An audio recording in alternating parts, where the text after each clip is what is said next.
क्या हो जब एक ही लाश अलग अलग समय काल में मिले, जिससे उस समय के मशहूर जासूस खुद उस केस से जुड़ जाएं। टाइम ट्रैवल, मिस्ट्री और सस्पेंस की ऐसी कहानी जो आपको हैरत अंगेज कर देगी। Bodies part 1। सीरीज की स्टार्टिंग हसन नाम की एक महिला पुलिस कर्मी को अपने कुछ साथियों के साथ सुबह की जॉगिंग करते दिखाते हैं। इसके बाद वो अपने घर में अपने पिता और अपने बेटे से मिलती है और अपने काम पर जाती है, जहां उसे लंदन की गलियों में हो रहे प्रोटेस्ट को सिर्फ शांति से देखने का ऑर्डर दिया जाता है। इस विरोध में सभी लोग नारेबाजी कर रहे होते हैं, पर कुछ गलत नहीं होता। हसन एक डस्टबिन के पीछे एक टीनेजर एशियन लड़के को देखती है जो कुछ घबराया हुआ सा था, और तभी उस गली के सभी इलेक्ट्रिक पोल में लगे बल्ब एक साथ फटते हैं। पर सभी के लिए एक नॉर्मल सी बात थी। जिधर फिर से हसन उस लड़के के एक हाथ में गन देखती है और उसके पीछे अकेले दौड़ पड़ती है। लड़का भी तेजी से दौड़ता है और एक गली के कोने में पीछे आती हसन के चेहरे पर गन से मारकर उसे गिरा देता है। हसन तुरंत उठकर पीछा जारी रखती है और एक गली में मुड़कर घुसते ही देखती है कि वो लड़का उस पर गन ताने खड़ा है और उसके पैरों के पास एक बिल्कुल ही निवस्त्र लाश पड़ी होती है। लड़का हसन से घबराते हुए कहता है कि ये मैंने नहीं किया। हसन उसे कहती है कि ठीक है, मुझे भी ऐसा ही लगता है, इसलिए गन तुम मुझे दे दो।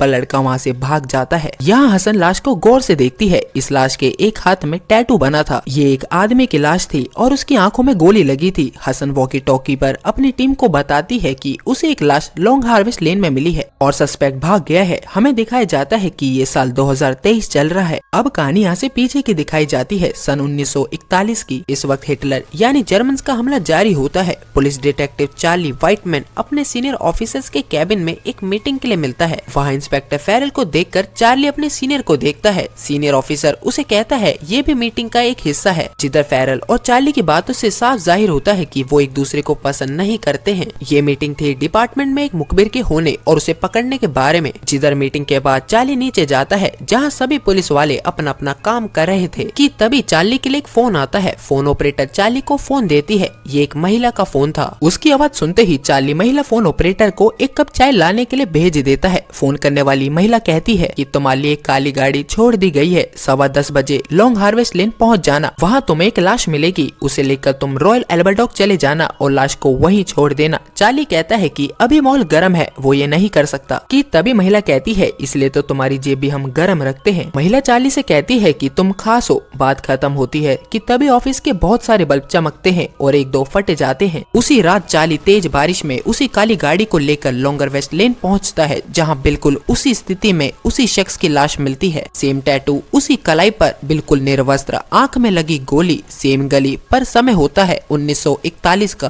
अब समय में थोड़ा और पीछे चलते हैं और हम पहुंचते हैं 1890 में। यहाँ इंस्पेक्टर हिलिंगहेड और दूसरे पुलिस कर्मी बाजार में होते हैं कि तभी इसी गली की सारी लाइटें फूटती है और एक सीटी की आवाज सुनाई देती है, जो संकेत था कि यहाँ कोई क्राइम या दुर्घटना हुई है। हिलिंगहेड उसी तरफ जाता है और ये भी लॉन्गर वेस्ट लेन पहुँचता है और वही लाश, माथे पर वही कट का निशान, कलाई पर टैटू, आंख पर लगी गोली, लाश पर कोई कपड़े नहीं और मरने वाला शख्स भी वही। मगर हैरानी की बात तो ये थी कि ये समय था 1890 का। हिलिंगहेड को यहाँ एक पत्रकार लड़का भी मिलता है जिसने इस लाश की सूचना दी थी। जिधर पुलिस वालों ने उसका कैमरा छीन लिया था। हिलिंगहेड उसे कैमरा वापस देता है और उसे कहता है तुमने जो लाश की फोटो खींची है मैं उन्हें लेने आऊंगा। जिधर हिलिंगहेड पोस्टमार्टम करने वाले को बताता है कि गली में एक गोली का खोल भी नहीं मिला। सर पर उस तरह की चोट की वजह से काफी खून होना चाहिए था, पर वहाँ बिल्कुल खून नहीं था। मेरा तजुर्बा कहता है कि इसे कहीं और मारकर बस लॉन्ग हार्वेस्ट लेन में फेंका गया है। वहीं 2023 के पोस्टमार्टम में भी यही सब बताया जाता है और इस मरने वाले का कोई भी डाटा नहीं मिलता। आंख पर लगी गोली शरीर के अंदर नहीं मिलती और शरीर से बाहर निकलने का गोली का कोई निशान नहीं मिलता।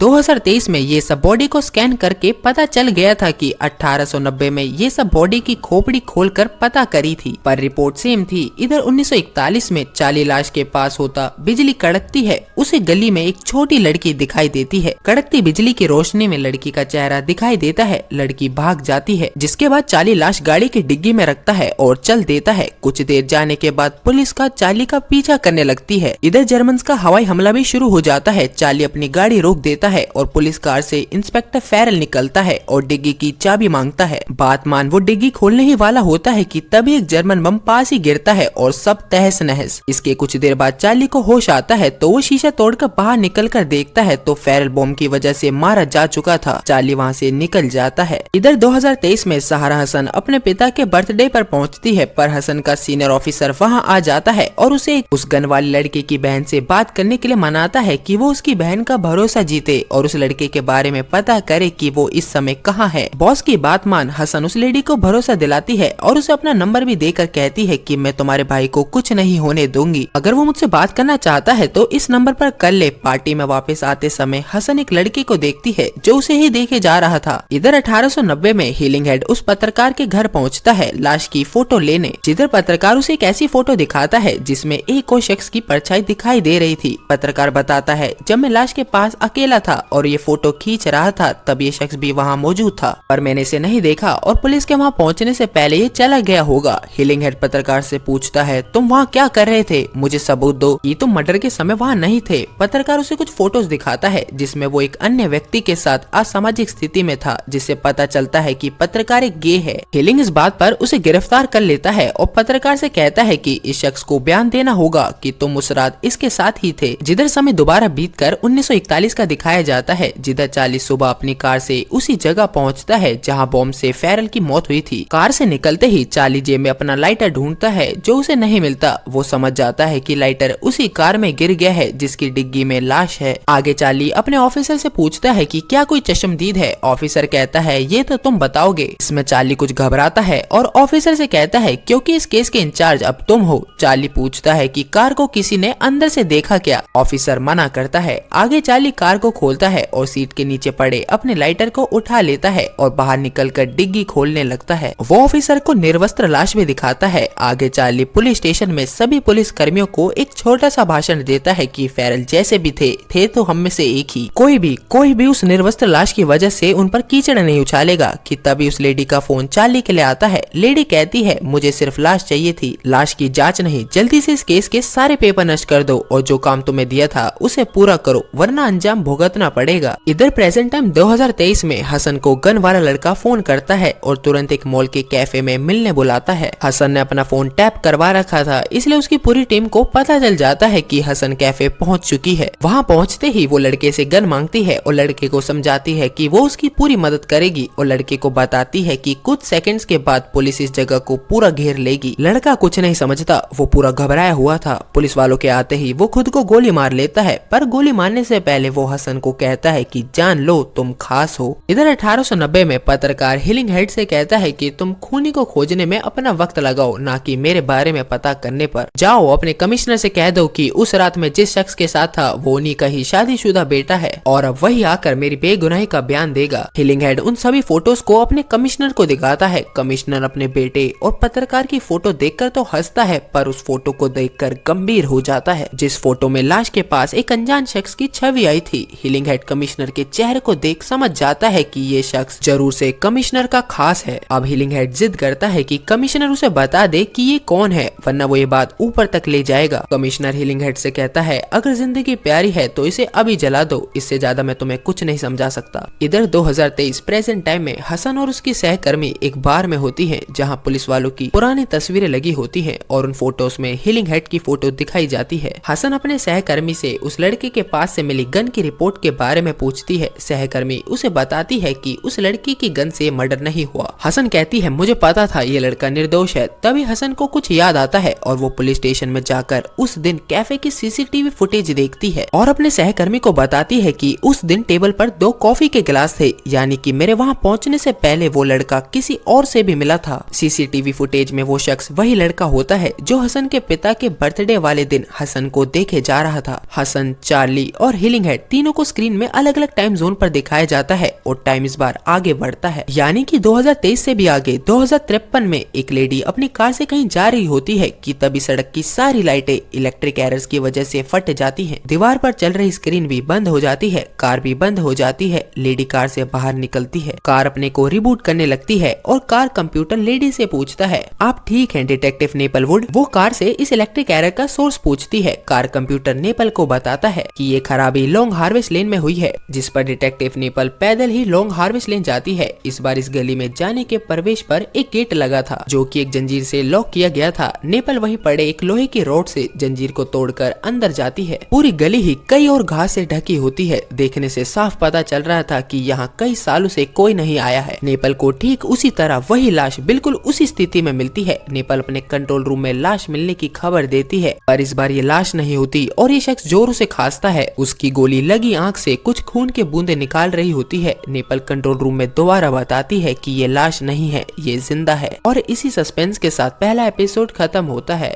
वहीं एपिसोड 2 की स्टार्टिंग में 2023 का वक्त दिखाया जाता है, जब हसन अपनी यूनिट के साथ उस लड़के के घर रेड मारने जाती है, जो कि उसे सीसीटीवी फुटेज में गन वाले लड़के के साथ दिखा था। उस लड़के का नाम इलाइस होता है, उम्र 15 साल। ये आत्महत्या करने वाले लड़के शायद का दोस्त है। हसन अपने सीनियर ऑफिसर को बताती है जरूर खून इलाइस ने किया है और इल्जाम शायद पर डालने के लिए उसे गन दी। शायद मुझे सिर्फ इस लड़के का नाम बताना चाहता था, पर बता नहीं पा रहा था। इलाइस के डाटा से पता चला कि उसे एक एक्स पुलिस वाले ने गोद लिया था। जिधर ये लोग उसी एक्स पुलिस मैन के घर रेड मारने जाते हैं। घर पहुंचकर इन्हें इलाइस तो नहीं मिलता, पर इलाइस के कमरे से हसन को अपनी और अपने पिता व बेटे की कई तस्वीरें मिलती हैं, जिसे देखकर वो चौंक जाती है और एक्स पुलिस मैन व उसकी पत्नी से पूछती है तस्वीरों के बारे में और इलाइस इस समय कहाँ है। जिधर दोनों पति पत्नी कहते हैं हम इस बारे में कुछ नहीं जानते हैं, पर इलाइस ये खून नहीं कर सकता और उसे ढूंढने में हम आपकी पूरी मदद करेंगे। इतने में सीन शिफ्ट होता है 2053 में। नेपल थकी हुई अपने घर पहुँचती है, पर तभी उसकी पड़ोसन अपनी बिल्ली और वोडका की एक बोतल ले आती है। जिधर नेपल उसे जाने के लिए कहने ही वाली होती है, पर वो जल्दी से घर के अंदर आ जाती है और नेपल को बताती है कि तुम्हारी टॉप पर तो खून लगा है। ये खून का दाग तब लगा था जब नेपल लॉन्ग हार्वेस्ट लेन में लाश को करीब से देख रही थी, पर उसमें जान बाकी थी और वो जोरों से खांसा था। नेपल तुरंत जाकर अपनी टॉप उतारती है। तब हम देखते हैं कि नेपल के स्पिन में स्पिन मशीन लगी है। टॉप बदल कर वो पड़ोसन के साथ बैठती है। पड़ोसन उसे उस खूनी वाले केस के बारे में पूछने लगती है। इस पर नेपल उसे बताती है कि ये गोपनीय है, मुझे बताने की इजाजत नहीं, पर पड़ोसन थोड़ा जोर डालती है। फिर वो पड़ोसन पूछती है क्या तुम्हें डेड बॉडी मिली। पैक पीते हुए नेपल उसे इतना बताती है शायद मैंने उसे बचा लिया। आगे दोनों टीवी में 30 साल पहले हुए कई धमाकों की चपेट में आए लोगों की याद का कोई प्रोग्राम देख रही होती है।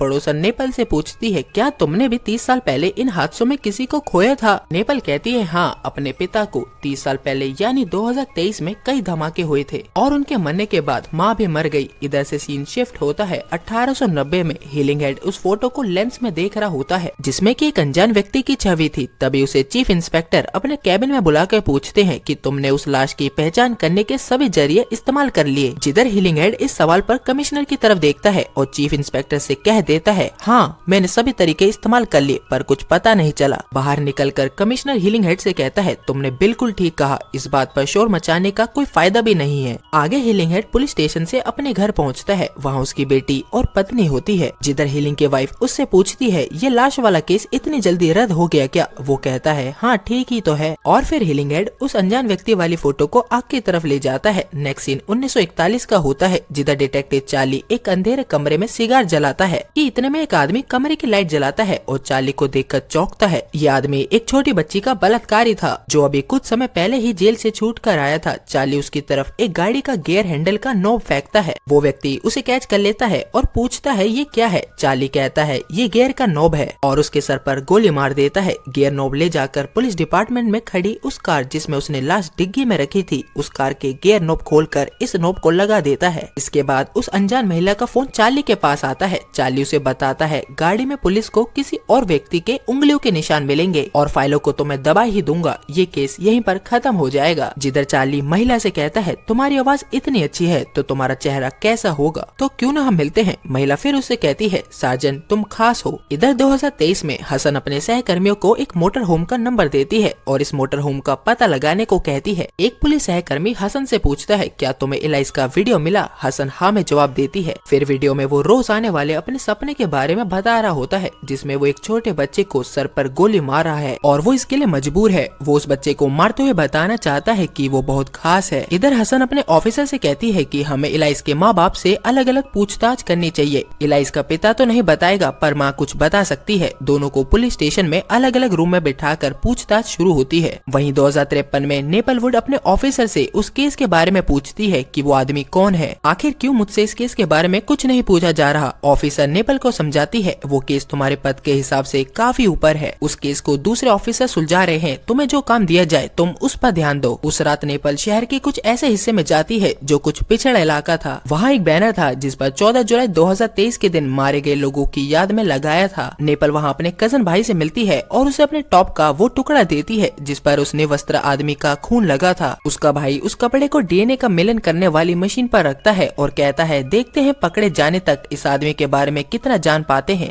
नेपाल अपने कजन भाई से सिर्फ नाम पता करने के लिए कहती है। नेपाल का भाई उसे बताता है आजकल केस में रेयर नहीं लिखा होता तो इसने कुछ जरूर बड़ा करा होगा। इधर 1890 में पत्रकार हिलिंगहेड के घर वो फोटो को लेने पहुंच जाता है जिसमें एक अनजान व्यक्ति की छवि थी। पत्रकार कहता है वैसे भी तुम उस खूनी का कुछ नहीं करने वाले, वो आजाद घूम रहा है, इसलिए उस तस्वीर को तुम मुझे लौटा दो। किसी को पता नहीं चलेगा कि वो तस्वीर मुझसे ली थी और मुझे लौटा दी। पत्रकार हिलिंग को थोड़ी हिम्मत दिखाने के लिए कहता है। हिलिंग उसे बताता है उस फोटो की तो सिर्फ राख बची है। तो पत्रकार मायूस होकर उसके घर से चला जाता है। 2023 में इलाइस के माँ बाप से जो पूछताछ चल रही थी उसमें हसन उसकी माँ से पूछती है अपने गोद लिए बेटे को बचाने के लिए तुम बता दो वो कहाँ है, एक मर्डर हुआ है, अगर वो निर्दोष है तो हम उसे बचा लेंगे। इलाइस की माँ टूट जाती है और बता देती है क्रैब एप्पल कैंप साइट नदी के पास पार्किंग में है। हसन को उसका ऑफिसर वहाँ जाने के लिए मना करता है और इलाइस की माँ के पास रुकने के लिए कहता है और खुद और रिक नाम के एक पुलिस वाले के साथ कैंप साइट पहुँचता है। इधर सीन शिफ्ट होता है 2053 में। नेपाल का कजन लॉन्ग हार्वेस्ट लेन में मिले व्यक्ति का नाम, जन्म और पता निकाल देता है। उसका नाम गैब्रियल डिफोय है, जन्म 2022। तुरंत नेपाल यहाँ से निकलकर अपनी कार को घर चलने का ऑर्डर देती है पर कार उसे बताती है नेपाल आपको हेड ऑफिस बुलाया जा रहा है और कार वहाँ के लिए चल देती है। इधर 1941 में इंस्पेक्टर फेरल की शोक सभा में चार्ली का ऑफिसर उसे कहता है फेरल ने कार रुकवाई और बम गिरने से मारा गया और जिस गाड़ी में बिना कपड़ों की लाश मिली है उस गाड़ी में एक बलात्कारी क्रिमिनल की उंगलियों के निशान मिले। फिर उसने भी अपने सर पर गोली मारकर आत्महत्या कर ली। पूरा केस अपने आप ही सुलझ गया। चार्ली कहता है सर ये तो अच्छा ही हुआ, अब केस बंद हो चुका है, चलिए एक चर्चिल सिगार से जश्न मनाएं। तभी इन दोनों के पास फोन ऑपरेटर पुलिस वाले आती है और सीनियर ऑफिसर को बताती है कि स्टेशन में एक छोटी लड़की आई है, वो गवाह है, वो लाश के बारे में कुछ बताना चाहती है। स्टेशन में फोन ऑपरेटर उस बच्ची को ऊपर सीनियर ऑफिसर के रूम में ले जा रही होती है कि तभी वहाँ फोन बजता है। चार्ली फोन उठाता है। दूसरी तरफ वो अनजान लेडी चार्ली से पूछती है क्या बच्ची तुम्हें पहचान सकती है। चार्ली गौर से ऊपर जाती बच्ची को देखता है और लेडी से कहता है हाँ पहचान सकती है। इधर 1890 में पत्रकार लॉन्ग हार्वेस्ट लेन में मिली लाश के बारे में अपने अखबार में एक लेख छाप दिया जिसमें लिखा था पुलिस मर्डर के सबूत मिटा रही है। जिधर हिलिंगहेड उससे मिलता है और कहता है तुम पुलिस वालों को बदनाम क्यों कर रहे हो, इस केस को तुम और मैं मिलकर अपनी तरफ से सुलझाते हैं। पत्रकार कहता है मगर तुमने तो वो इकलौता सबूत, वो तस्वीर को जला दिया, मैं तुम्हें बेवकूफ दिखता हूँ क्या। तभी हिलिंगहेड उसे समझाता है गली में मिली एक अनजान व्यक्ति की छवि की फोटो को तुम सबूत समझते हो क्या। फिर उसी तस्वीर को जेब से निकाल कर पत्रकार को दिखाता है और कहता है मैं चाहकर भी इसे जला नहीं सका। ये देख पत्रकार थोड़ा खुश होता है। हिलिंगहेड उस तस्वीर की बारीकियां पत्रकार को समझाता है मुझे ये उंगलियों के निशान भी मिले हैं जिस घर के अंदर ये शख्स खड़ा था और इसके दाहिने हाथ के नीचे एक पतली सी परछाई है, असल में एक छड़ी है। इसका मतलब साफ है ये आदमी लंगड़ाता होगा अपने बाएं पैर से। हम यहाँ से तहकीकात शुरू कर सकते हैं और पत्रकार हिलिंग से हाथ मिलाता है। वहीं 2053 में नेपलवुड को उसकी कार हेडक्वार्टर में लेकर पहुँचती है। एक सिपाही उसे कमांडर मैनिक्स नाम के शख्स के पास ले जाता है। ये आदमी इस पूरे शहर को चलाता है। सिर्फ वो लोग इसका ऑर्डर नहीं मानते थे जो इस शहर के पिछड़े इलाके में रहते हैं जैसे कि नेपाल का कजन भाई। और इसी रूम में नेपाल को लॉन्ग हार्वेस्ट में मिला निवस्त्र और अधमरा व्यक्ति का इलाज चल रहा था। कमांडर मैनिक्स नेपाल से कहता है सर्जन को इसके बचने के चांस कम लगते हैं पर शायद ये बच जाए तुम्हारी वजह से। आगे मैनिक्स नेपाल से पूछता है तुम हमारी दुनिया कायल का हिस्सा क्यों बनी। नेपाल कहती है मुझे ये दुनिया पसंद थी, आप जो बनाते हैं वो पसंद है। मैनिक्स दोबारा पूछता है सच बताओ। फिर नेपाल असलियत बताती है मैं बस चलना चाहती थी। नेपाल और उसका भाई बचपन से चलने में असमर्थ थे। नेपाल ने तो अपने स्पाइन में मशीन लगाकर कायल के लिए काम करना स्वीकार कर लिया था और उसके भाई ने अपाहिज रहकर आजादी चुनी थी। मैनिक्स जो कायल ग्रुप को चलाता है नेपाल से पूछता है इस केस से हटने के बाद भी तुमने इसकी इन्वेस्टिगेशन क्यों शुरू कर दी। आगे नेपाल कहती है मैं सिर्फ इतना जानना चाहती थी कि आदमी कौन है। ग्रेबल डिफोय इसका नाम है। ग्रीनविक पार्क यूनिवर्सिटी में ये क्वांटम ग्रेविटी थ्योरी पढ़ाते हैं। ये वहाँ के प्रोफेसर हैं। हमने तो सुना है ये टेरर नेटवर्क से जुड़ा है। इस टेरर नेटवर्क का नाम चेपल पेरोलॉइस है और मैं चाहता हूँ तुम इन टेररिस्ट को ढूंढो क्योंकि ये मुझे मारना चाहते हैं। नेपाल कहती है पर मैं ही क्यों। मैनिक्स कहता है ये काम मैं एक भरोसेमंद को ही दे सकता हूँ और तुम एक भरोसेमंद हो। आगे वो नेपाल को एक पिस्टल देता है और कहता है अगर तुम्हें लगे तुम खतरे में हो तो बेफिक्र होकर इसका इस्तेमाल करना, तुम्हारा मुझ पे ये एहसान रहेगा। वो पिस्टल लेकर नेपाल जाने लगती है कि मैनिक्स उसे कहता है डिटेक्टिव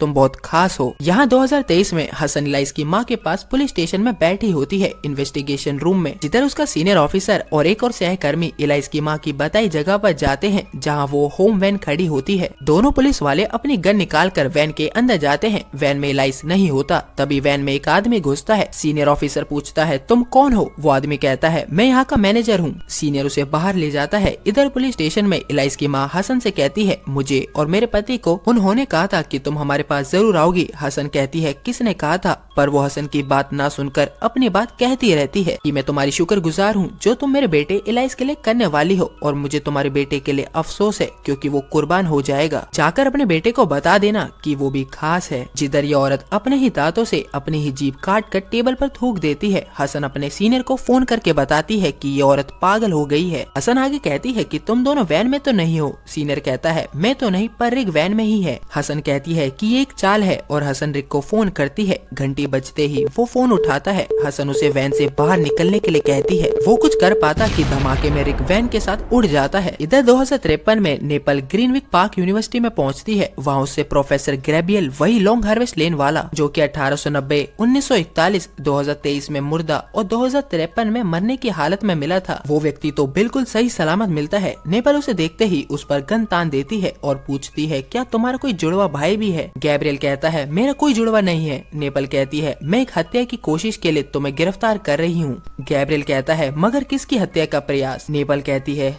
तुम्हारी। और इसी सस्पेंस के साथ सेकंड एपिसोड खत्म होता है। बॉडीज के पार्ट 2 तक हमने देखा था कि नेपल मुर्दे गैब्रियल के केस के लिए जिंदा गैब्रियल को ही अरेस्ट कर लेती है। इधर 2053 में नेपल प्रोफेसर गैब्रियल को लेकर काइल ग्रुप के हेड ऑफिस में पहुंचती है और गैब्रियल को उसी का इलाज होते हुए दिखाती है। अपने को ऐसी हालत में देखकर गैब्रियल परेशान होता है और तभी घायल गैब्रियल जोरों जोरों से तड़पने लगता है और फिर शांत हो जाता है। तब जिधर सभी सर्जन उसे चेक करते हैं, मशीनें भी उसे मृत घोषित कर देती है। सर्जन उसकी मृत शरीर को पूरा ढक देते हैं। गैब्रियल अपनी ही मौत को खुद देखता है। इधर 1941 में सीनियर इंस्पेक्टर उस छोटी बच्ची से कार की डिग्गी में मिली निवस्त्र लाश के बारे में पूछता है। फोन ऑपरेटर और चार्ली भी बच्ची के पास बैठे होते हैं। सीनियर इंस्पेक्टर बच्ची से जर्मन भाषा में उसका नाम पूछता है। बच्ची कुछ जवाब नहीं देती। फिर बच्ची आयरिश भाषा में चार्ली से कहती है अपने बॉस और इस लेडी को यहाँ से बाहर भेजो। सीनियर ऑफिसर और फोन ऑपरेटर को आयरिश भाषा समझ नहीं आती। चार्ली अपने ऑफिसर से बच्ची से अकेले में बात करने के लिए कहता है। ऑफिसर साफ मना कर देता है और कहता है इससे पूछो ये यहाँ क्यों आई है, इसने क्या देखा है। जिधर चार्ली बच्ची से कहता है ये दोनों कहीं नहीं जा रहे, तुम मुझसे क्या चाहती हो? लड़की कहती है 10 पाउंड मेरे चुप रहने के लिए, वरना मैं तुम्हारे बॉस को बता दूंगी तुमने लॉन्ग हार्वेस्ट लेन में लाश को डिग्गी में रखा था। चार्ली कहता है अगर तुमने ऐसा किया तो मैं तुम्हारी गर्दन चिकन विंग्स की तरह तोड़ दूंगा, तुम मुझे बाहर मिलो वही बात करेंगे। फिर चार्ली अपने ऑफिसर को बताता है ये बच्ची भूखी है और यहाँ बस खाने के लिए आई है। बाहर मिलने पर चार्ली बच्ची को 2 पाउंड देता है। बच्ची नाराज होकर कहती है 10 पाउंड की बात हुई थी। चार्ली कहता है तुमने इससे बड़ा नोट आज तक देखा भी नहीं होगा। बच्ची फिर स्टेशन जाने की धमकी देती है कि तभी पास के फोन बोथ की घंटी बजती है। दूसरी तरफ अनजान लेडी चार्ली को इस बच्ची को खत्म करने के लिए कहती है। चार्ली उसे कहता है वो सिर्फ 11 साल की है। लेडी कहती है भूल गए तुम खास हो और फोन कट जाता है। चार्ली बच्ची को अगले दिन इसी जगह पैसे देने के लिए बुलाता है। इधर 1890 में पत्रकार हीलिंग को बताता है जूनियन हॉकर शेयर बाजार का बहुत बड़ा जानकार है। इसकी माँ आत्माओं से बात करके इसे शेयर बाजार के बारे में बताती है, इसलिए हॉकर तो शहर में अपना प्राइवेट बैंक तक खोलने वाला है। हीलिंग कहता है कि अगर ये कातिल है तो मैं इसे हर हाल में सजा दिलाऊंगा। हर कातिल कुछ न कुछ गलती जरूर करता है, बस मुझे उस गलती का पता लगाना है। तभी दरवाजे पर एक व्यक्ति आकर पत्रकार को एक लिफाफा देकर कहता है अगर डिटेक्टिव हीलिंग यहाँ है तो उन्हें ये इन्विटेशन दे देना और कह देना कि आज रात मालिक ने उसे बुलाया है। अगले दिन हीलिंग जूनियन से मिलकर आ गया था। वो पत्रकार को बताता है हॉकर उस लॉन्ग हार्वेस्ट लेन पर जहाँ खड़ा था वहाँ पर जल रही लाइट के बटन पर उंगलियों के निशान मिले हैं। अगर मैं उसके घर से उसकी छुई हुई किसी भी चीज को उठा ला पाता हूँ तो हम उसकी उंगलियों के निशान को मिलाकर साबित कर सकते हैं कि वो उस समय वहीं पर था। इधर सन 2023 में इलाइस अपने वकील के साथ हसन और सीनियर ऑफिसर के साथ स्टेशन में बैठे होते हैं। जिधर वकील हसन को बताता है कि मेरे क्लाइंट ने कबूल कर लिया है कि लॉन्ग हार्वेस्ट लेन वाला मर्डर और वैन में बम लगाकर पुलिस वाले को मारना इसी ने किया है। इधर हसन को विश्वास नहीं होता और वो इलाइस से पूछती है तो तुमने मेरे घर आकर क्यों कहा था कि मैं बेकसूर हूँ? इलाइस कहता है वो मैंने झूठ कहा था। ऑफिसर हसन को रूम के बाहर ले जाता है और हसन से कहता है तुम इस केस को और क्यों उलझा रही हो? हसन कहती है कि मुझे ऐसा लगता है कि उसे ये दोनों मर्डर कबूल करने के लिए मजबूर किया जा रहा है। और ऑफिसर कहता है कि हमें बस बम के डेटोनेटर से इसकी उंगलियों के निशानों को मिलाना है और सब पता चल जाएगा। इधर सीन कट होता है 1941 में। चार्ली बच्ची को कार से पैसे देने के बहाने अपने साथ ले जा रहा होता है कि तभी एक कार उनकी कार का पीछा करने लगती है। उससे चार्ली अपना पीछा छुड़ाता है, पर बच्ची अपने सामने का ग्लव बॉक्स खोल देती है। बॉक्स में उसे क्लोरोफॉर्म की शीशी मिलती है। वो दरवाजा खोलकर भागने का प्रयास करने ही वाली होती है कि चार्ली उसे पकड़कर बेहोश कर देता है और एक गड्ढा खोदकर बच्ची को उसमें लेटा देता है। फिर अपनी गन निकाल बच्ची पर तान एक गोली चला देता है। 1890 हीलिंग हेड और पत्रकार आपस में मिलते हैं और लॉन्ग हार्वेस्ट लेन में जाकर उस फोटो में दिख रहे शख्स की इन्वेस्टिगेशन शुरू करते हैं। जिस जगह पर वो शख्स फोटो के हिसाब से खड़ा था, उस जगह पर देखने पर उन्हें जमीन की मिट्टी पर एक षटकोण के आकार की छड़ी से बना निशान मिलता है, जिससे कि हीलिंग हेड समझ जाता है कि ये एक महंगी छड़ी है और ऐसी महंगी छड़ी शहर में एक ही आदमी अमीरों के लिए बनाता है। दोनों उसके पास जाते हैं। पहले तो वो संडे है ये कहकर उन्हें जाने के लिए कहता है, तो हीलिंग हेड उससे हाथ मिलाने को कहता है। जिधर छड़ी मेकर उससे हाथ मिलाता है, हीलिंग हेड उसकी कलाई में अपनी एक उंगली फिराता है, तो छड़ी मेकर उसे छड़ी वाले का एड्रेस अपने रिकॉर्ड बुक में दिखा देता है। उस एड्रेस पर पहुंचकर वो छड़ी वाले व्यक्ति का बाहर आने का इंतजार करते हैं। पत्रकार हीलिंग से कहता है कि तुमने हाथ मिलाया और वो तुम्हारी बात मानने लगा, वो तुम्हें जानता था क्या? हीलिंग कहता है नहीं, बस मुझे लोगों से हाथ मिलाने का बहुत अच्छा तजुर्बा हो गया है। पत्रकार कहता है तो मुझे भी हाथ मिलाना सिखा दो, मेरे भी ये बहुत काम आएगा। मगर हीलिंग हेड साफ मना कर देता है। तभी कुछ लोग और छड़ी वाला व्यक्ति उस घर से बाहर आते हैं। पत्रकार उसे तुरंत से पहचान लेता है और हीलिंग को बताता है यही शहर का सबसे अमीर व्यक्ति है, यह है सर जूलियन हाकर। और तभी हाकर भी इन दोनों को देखता है और सर हिलाकर हीलिंग को हेलो का इशारा करता है। वहीं 2023 में सीनियर ऑफिसर सभी पुलिस वालों से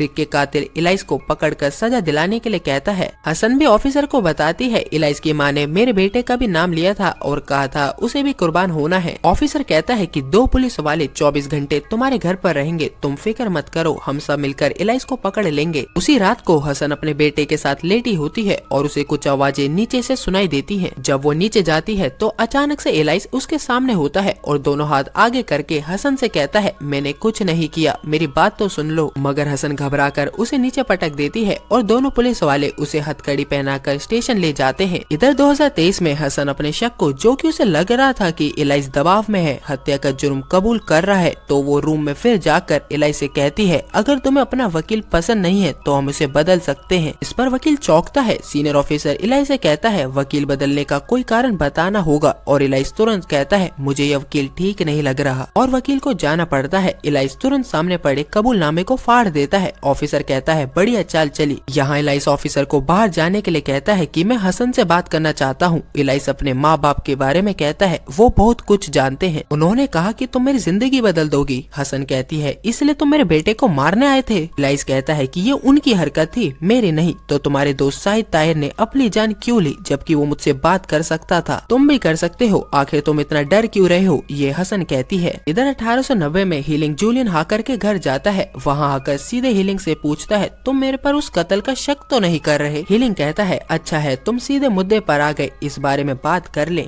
जिधर हाकर हीलिंग को अपनी माँ से मिलवाता है और हीलिंग को एक जाम पीने के लिए देकर खुद दूसरे मेहमानों से मिलने चले जाता है। वहीं हाकर की माँ अपने 2-3 साथियों के साथ आत्माओं से बात करने लगती है और हीलिंग से कहती है पूछो तुम्हें क्या पूछना है। हीलिंग कुछ नशे में होकर लाश की और अनजान व्यक्ति की छवि वाली तस्वीर दिखाकर कहता है क्या आत्मा इस लाश का नाम, पता और ये अनजान शख्स क्या तुम्हारा बेटा है ये बता सकती है? कि तभी आत्मा हाकर की माँ के हाथों से एक पेज पर डिफोय नाम लिखवाती है। पर ये तो सच ही था। हम जानते हैं 2053 में नेपल के भाई ने नेपल को इसका नाम गैब्रियल डिफोय ही बताया था। हीलिंग फिर उस अनजान शख्स के बारे में पूछता है क्या ये शख्स जूलियन हाकर है? और आत्मा से जवाब मिलता है नहीं। कि इतने में हीलिंग को चक्कर आने लगते हैं और वो गिर जाता है। हाकर और उसके साथ कुछ और लोग आकर उसे उठाकर उसके कपड़े उतार देते हैं और एक दूसरे निवस्त्र आदमी के साथ लेटा देते हैं और सभी कहते हैं तुम्हें बताया था कि तुम बहुत खास हो। फिर से 2023 में इन्वेस्टिगेशन रूम को दिखाया जाता है। हसन और इलाइस टेबल के नीचे छुपकर बातें करने लगते हैं। इलाइस बताता है वो कत्ल शायद और मैंने नहीं किया। मेरे माँ बाप जो बने हैं उन्होंने कहा था ये लाश पहले भी आई थी, वही लाश वही जगह और ये आगे भी आएगी। उन दोनों ने मुझे और शायद को लाश देखने भेजा था। बहुत से लोग मरेंगे मेरी वजह से, कुछ 100 नहीं बल्कि लाखों। उन दोनों ने मुझे कहा कि आप ही हैं जो मुझे मजबूर करेंगी उस बम को फोड़ने के लिए। इधर हसन का ऑफिसर इलाइस को रिमांड पर भेजने के लिए कहता है और उसकी माँ और इलाइस पर लॉन्ग हार्वेस्ट लेन वाले मर्डर और रिक को बम से उड़ाने के लिए कैद में रखने की बात कहता है। मगर वो इलाइस के पिता को छोड़कर उस पर नजर रखने के लिए हसन से कहता है। हसन इस पर नाराज होकर कहती है वो बच्चा घुट घुट कर जी रहा है और तुम उसके बाप को छोड़ने की बात कर रहे हो। ऑफिसर हसन को घर जाकर आराम करने के लिए कहता है। इधर 1941 में चार्ली के पास उस अनजान लेडी का फोन आता है। जिधर चार्ली बच्ची का काम खत्म होने की बात कहता है। लेडी इसका सबूत मांगने लगती है। चार्ली काफी गुस्से में कहता है, क्या चाहती हो, जाओ और खुद खोद लो और देख लो बच्ची की लाश, हिसाब खत्म। ये कहकर चार्ली उसका फोन काटता है कि तभी चार्ली के उस रूम में उस बच्ची को होश आते हुए दिखाते हैं। इधर चार्ली कहता है, शुक्र है तुम्हें होश आ गया। बच्ची उसे देखकर घबरा जाती है। चार्ली कहता है, घबराओ मत, तुम मेरे पास हो और तुम्हारा सारा पैसा वो रखा, और मुझे धमकाना चाहती हो तो धमका सकती हो, पर उस समय हमारा पीछा किया जा रहा था। ये बात बताता है, मगर लड़की पास में ही पड़ी चार्ली की गन देख लेती है और उसे उठाकर गोली चला देती है, पर उसमें गोली नहीं होती। तो बच्ची बाहर भागने की कोशिश करती है, मगर चार्ली फिर से उसे पकड़कर मुंह बंद कर देता है और बच्ची को समझाता है, तुम्हें मारने के लिए कहा था, इसलिए तुम्हें छुप कर रहना है, वो हम पर नजर रख रहे हैं, तो इसलिए तुम कोई आवाज मत करो। इधर 1890 में हीलिंग हेड को एक कब्रिस्तान में होश आता दिखाते हैं। वो पत्रकार के घर पहुंचता है। अभी भी हीलिंग हेड को नशा छाया हुआ था। वो पत्रकार को बताता है, मैंने हाकर की उंगलियों के निशान ले लिए थे, पर उन्होंने उसे भी मुझसे ले लिया, सब मिले हुए हैं। पत्रकार उसके पूरी तरह होश में न होने की वजह से उसे अपने घर में ही सुला देता है और हमें पता चलता है हीलिंग हेड में भी गे होने के सारे लक्षण हैं। एक पारिवारिक आदमी होने के बाद भी हीलिंग हेड अंदर से पूरी तरह गे है। 2053 में नेपल को काइल ग्रुप का हेड अपने ऑफिस में बुलाता है और प्रोफेसर के बारे में पूछता है। नेपल बताती है वो अपने सामने खुद को ही मरता देख काफी दुखी है। मैनिक्स कहता है, ये काम शायद चैपल ग्रुप का है। अगर ये टेरर ग्रुप किसी को भी भूत व भविष्य काल में भेज सकते हैं तो ये हमारी दुनिया को आसानी से खत्म कर देंगे। नेपल पूछती है, पर ये तो नामुमकिन है। मैनिक्स कहता है, शायद तुम्हें अभी ऐसा लग रहा है, तुम बस चैपल ग्रुप का पता लगाओ। इधर मैनिक्स भी नेपल से कहता है कि तुम बहुत खास हो। सीन दोबारा कट होता है 2023 में। हसन भी स्टेशन के बाहर खड़ी होकर इलाइस को जेल जाते देख रही होती है और फिर वो भी कहीं जाने लगती है। हीलिंग हेड और हसन अपने अपने टाइम जोन में लॉन्ग हार्वेस्ट लेन में पहुंचते हैं। इधर हीलिंग हेड अपना चाकू निकालकर दीवार के कोने के एक ईंट पर वैसा ही निशान बना देता है जैसा यहाँ मिली लाश के हाथ में बना था, और इस ईंट के नीचे वाली ईंट पर अपना नाम लिख देता है। हीलिंग हेड अपने टाइम जोन में हसन इस निशान और हीलिंग हेड के नाम को देख लेती है और हसन का चौंका हुआ चेहरा इस एपिसोड का आखिरी सीन होता है। इसी के साथ बॉडीज पार्ट 3 खत्म होता है। अब तक हमने देखा था कि हसन को हीलिंग हेड नाम ईंट पर लिखा मिलता है, जिसे देखकर वो चौंक जाती है, शायद उसे कुछ क्लू मिला हो। अब आगे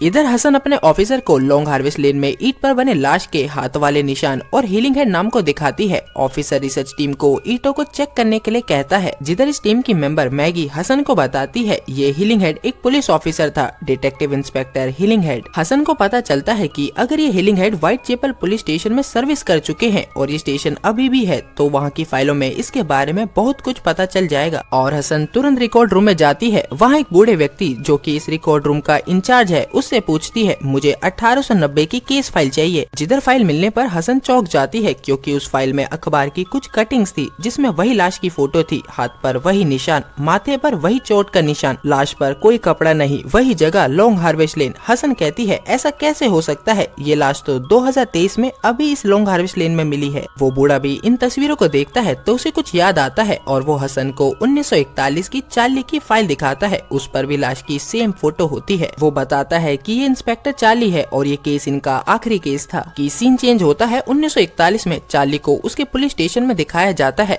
वहाँ फोन ऑपरेटर उसे बताती है कि कार की डिग्गी में मिले बिना कपड़ों की लाश को डिग्गी में किसी और ने रखा था और वो गाड़ी वही शख्स चला रहा था। इंस्पेक्टर फेरल तो उसका पीछा कर रहे थे। उस गाड़ी के पीछे उनकी कार खड़ी थी और सीनियर ऑफिसर के कैबिन में इसी बात पर मीटिंग चल रही है। एक बार फिर सीनियर ऑफिसर उस छोटी बच्ची से बात करना चाहते हैं एक ट्रांसलेटर के साथ मिलकर, क्योंकि सीनियर इंस्पेक्टर को एक गवाह मिली है जो बता रही है जिस समय उस बलात्कारी के घर गोली चली उस समय उसने उस घर में 2 लोगों की आवाज सुनी थी। इसका तो यही मतलब है कि बलात्कारी ने खुद को गोली नहीं मारी है, उसे डिग्गी में मिली लाश का कातिल बनाया गया है। ये सुन चार्ली अपने घर की तरफ जाता है जहाँ उसने उस बच्ची को छुपाया है। चार्ली उसे बताता है हम पर नजर रखी जा रही है। वो खिड़की से नीचे देखता है, उसे एक आदमी उन पर निगरानी करता दिखाई देता है। ये शख्स उस अनजान लेडी का भेजा हुआ कोई शख्स था। चार्ली बच्ची से कहता है बचना तो नामुमकिन है, पर मेरे पास इनवोनस तक की एक टिकट है। ये स्कॉटलैंड का एक शहर है, बहुत से बचाए गए बच्चे वहीं पर हैं। मैं तुम्हें वहाँ जाने वाली ट्रेन में बिठा दूंगा, तुम वहाँ सुरक्षित रहोगी। जिधर बच्ची चार्ली से पूछती है तुम वहाँ आओगे क्या? चार्ली कहता है पता नहीं, पर तुम्हारा जाना जरूरी है। अंधेरे में जब बम गिरने शुरू होंगे तब हम निकलेंगे। इधर 2053 में प्रोफेसर गैब्रियल अपने लेक्चर में किसी एक पार्टिकल का भूतकाल और भविष्य काल में जाने के बारे में बता रहा होता है। जिधर नेपलवुड वहीं उसकी क्लास में बैठी होती है और उससे टाइम ट्रेवल के बारे में पूछती है। वो कहता है ये इस दुनिया में नामुमकिन है। जिधर क्लास खत्म होने के बाद गैब्रियल नेपल से कहता है कि मैंने कोई टाइम मशीन नहीं बनाई है और ना ही मैं किसी टेररिस्ट ग्रुप से मिला हूँ, बस मैं तो उसकी तरह मरना नहीं चाहता। गैब्रियल नेपल को अपने साथ रहने के लिए मना लेता है ताकि समय आने पर नेपल उसकी रक्षा कर सके और नेपल गैब्रियल की रक्षा के लिए उसे अपने घर पर रखती है। इधर 2023 में हसन अपनी रिसर्च टीम की मेंबर मैगी से हीलिंग हेड की फाइल में मिले उस फिंगरप्रिंट के बारे में पता लगाने के लिए कहती है, जिस फिंगरप्रिंट को 1890 में हीलिंग हेड ने लॉन्ग हार्वेस्ट लेन में लाइट के स्विच बोर्ड में लिखा था। आगे हसन 1890 और 1941 की फाइलों से मिली तस्वीरों को अपने ऑफिसर बार्बर को दिखाती है और उसे समझाती है कि ये सभी लाशें एक ही आदमी की हैं जो कि अलग अलग समय काल में हैं। जिधर ऑफिसर बार्बर को भी इस बात में कुछ यकीन होने लगता है। हसन बार्बर को 1890 के हीलिंग हेड और 1941 के चार्ली की उसी पुलिस बार में लगी फोटो दिखाती है। इधर 1890 में हीलिंग हेड और पत्रकार को वो छड़ी वाला अमीर हाकर जो पत्रकार द्वारा लॉन्ग हार्वेस्ट लेन में खींची एक तस्वीर में कैद हो गया था, उन दोनों को यकीन था कि इसी ने हत्या की है और वो उसे साबित करने के लिए हाकर के खिलाफ सबूत इकट्ठा करने में लगे होते हैं। हीलिंग हेड को अपने घर इनवाइट करके बेहोश करने के बाद हीलिंग हेड के चश्मे पर हाकर की एक उंगली का निशान मिल जाता है। इधर 2053 में नेपलवुड गैब्रियल को अपने घर ले आती है और 1941 में चार्ली बमबारी होते ही लड़की को ट्रेन स्टेशन के लिए निकलता है। सभी तरफ लोग बचने के लिए इधर उधर भाग रहे होते हैं। पूरे लंदन में बमबारी हो रही होती है। दोनों ट्रेन स्टेशन के अंदर घुसने लगते हैं पर अंदर की भीड़ की वजह से गार्ड गेट बंद कर देता है। कि समय रहते चार्ली बच्ची को लेकर स्टेशन के अंदर घुस जाता है और पीछे से आ रही एक बूढ़ी महिला को बच्ची के कहने पर गेट को रोककर अंदर ले आता है। स्टेशन पर सभी लोग ट्रेन के इंतजार में बैठे होते हैं और इधर 2023 में हसन ऑफिसर बाबर को बताती है कि 1890 में हीलिंग हेड के समय में कोई जूलियन हॉकर हत्यारा था। ये सुनते ही बाबर का दिमाग घूमता है। वो हसन से पूछता है कि इलाइस ने जिस वकील को अपने केस से निकाल दिया वो वकील किस फर्म के लिए काम करता है। हसन कंप्यूटर में चेक करने लगती है। यह वकील हाकर लीगल फर्म के लिए ही काम करता है। इस फर्म को 1894 में जूलियन हॉकर ने ही शुरू किया था। ये वही व्यक्ति है जो कि हीलिंग हेड के लिए इस कत्ल का कातिल था। यहाँ हसन और बाबर को ये भी पता चलता है जो एक्स पुलिसमैन इलाइस का पिता बना हुआ है उसने भी पुलिस की नौकरी के बाद हाकर के घर पर गार्ड का काम किया था और बार बार हाकर लीगल फर्म के बारे में सब कुछ पता लगाने के लिए हसन से कहता है। इधर 1941 में चार्ली और वो छोटी बच्ची ट्रेन के इंतजार में बैठे होते हैं। वही बूढ़ी लेडी जिसे बच्ची के कहने पर चार्ली ने स्टेशन में ले लिया था वो चार्ली से बच्ची को कंबल देने के लिए पूछती है। चार्ली के हाँ कहने पर वो उनके पास आकर बैठ जाती है। फिर एक चॉकलेट निकाल कर उससे पूछती है कि वो क्या इसे दे सकती है। चार्ली हाँ में जवाब देता है। बच्ची चॉकलेट खाने लगती है और चार्ली कुछ काम से इनसे थोड़ा दूर खड़ा था। लड़की बूढ़ी लेडी का लॉकेट देखकर उसमें लगी फोटो के बारे में पूछती है कि ये कौन है। ये फैमिली फोटो हीलिंग हेड, उसकी पत्नी और उसकी बेटी की थी और बूढ़ी लेडी कहती है कि ये मेरा परिवार है। छोटी बच्ची बूढ़ी लेडी का नाम पूछती है। वो बताती है पोली। दूसरी तरफ चार्ली पटरियों से थोड़ा आगे चलता है। अंधेरे में तभी पीछे से एक आदमी उस पर चाकू से हमला करता है। चाकू चार्ली के लग भी जाता है पर चार्ली उसे मार देता है। उसका आई कार्ड देखने पर पता चलता है कि ये एक पुलिस वाला था। इधर 2023 में हसन हाकर के पुराने छोड़ दिए घर में चुपचाप घुसती है। ये वही घर है जिसमें हीलिंग हेड को बेहोश कर रखा था। यहाँ हसन को एक ग्रामोफोन भी मिलता है जिसे स्टार्ट करते ही आवाज आती है, नेपलवुड तुम्हें तुम्हारी मंजिल तक लेके जाएगी। ये नाम याद रखना। कि तभी किसी के आने की आवाज आती है। हसन ग्रामोफोन बंद कर वही छुप जाती है और उस आदमी को देखती है जो आया था पर वो सीधे हसन से ही बातें करने लगता है। मुझे पता था तुम यहाँ जरूर आओगी। ये आदमी और कोई नहीं बल्कि इलाइस का पिता होता है। हसन उससे पूछती है इन सब के बारे में, तुम और तुम्हारी पत्नी एलन हो। वो कहता है और भी नामी लोग हैं और बताता है कि मैं और एलन इलाइस को यहाँ लाए थे जब वो 13 साल का था। जितने भी नामी लोग थे वो इलाइस से मिलना चाहते थे और उसे बताना चाहते थे ये जगह एक दिन उसकी होगी, पर वो यहाँ कर डर गया। हम लोग उसे डराते ही रहते हैं। हसन उसे पूछती है ये नामी लोग कौन है और ये सब क्या चल रहा है। इलाइस का पिता एंड्रू कहता है तुम तभी यकीन कर पाओगी जब खुद देख लोगी। जो होना है वो होना ही है। यहाँ से सीन शिफ्ट होता है 2053 में। यहाँ नेपल और गैब्रियल नेपल के घर पर बैठे वाइन पी रहे होते हैं कि गैब्रियल नेपल से उसकी स्पाइन के बारे में पूछता है ये तुम्हें कब लगी। नेपल उसे बताती है जब मैंने कायल ग्रुप में आकर उनके साथ काम करना चाहा। जिधर गैब्रियल फिर पूछता है क्या इन लोगों को हर उस अपाइज की इसी तरह की मदद नहीं करनी चाहिए जिसे इसकी जरूरत हो, चाहे वो उनके साथ हो या ना हो, इंसानियत के तौर पर। नेपल कहती है कायल ग्रुप में सभी के लिए दरवाजे खुले हैं पर कुछ लोग आना ही नहीं चाहते। आगे नेपल गैब्रियल को बताती है धमाकों से पहले की दुनिया से ये दुनिया काफी सही है। उस समय के बड़े नेता लीडर अपने ही फायदा देखते थे और गैब्रियल नेपल से कहता है कि मैं काफी खुश हूँ कि मैं तुमसे मिला। सीन कट होता है। इधर 1941 में चार्ली अपने घाव की परवाह न करते हुए दोबारा ट्रेन स्टेशन पर जाता है। माइक से अनाउंसमेंट हो रही थी कि बाहर सब ठीक ठाक है और इसलिए जो लोग बमबारी के डर से स्टेशन में आए थे वो बाहर जा रहे होते हैं। उन्हीं में वो बूढ़ी लेडी भी जा रही होती है। चार्ली उससे बच्ची के बारे में पूछता है। वो कहती है बच्ची ने कहा है वो तुम्हारे बिना कहीं नहीं जाएगी। चार्ली बच्ची की तरफ जाता है और पीछे से बूढ़ी लेडी कहती है तुम बहुत खास हो सार्जेंट चार्ली चौंक कर उसकी तरफ देखता है। बूढ़ी लेडी भीड़ के साथ बाहर निकलते हुए फिर बोलती है तुम बहुत खास हो चार्ली। ये शब्द सुन वो बच्ची की तरफ दौड़ता है। बच्ची के मुंह से झाग निकल रहा था और वो मर चुकी थी। चार्ली काफी दुख भरी आवाज में चीखता है। यहाँ से फिर 2053 में नेपल को उसके घर में दिखाया जाता है और गैब्रियल बाथरूम गया था